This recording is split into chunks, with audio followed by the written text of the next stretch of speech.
day, Thomas was in the yard. Suddenly he heard an engine whistling. Help! Help! A good thing came rushing through much too fast. The engine was James, and he was frightened. His brake blocks were on fire. They're pushing me, he panted. On, laughed the trucks. Still whistling, help, help! Poor James disappeared. I'd like to teach those trucks a lesson, said Thomas the Tank Engine.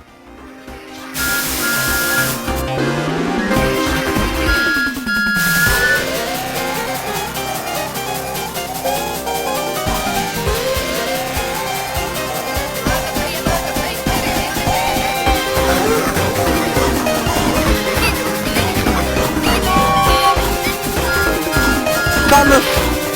Brake! Use your brake! I can't stop! My brakes are on iron. They're made of wood.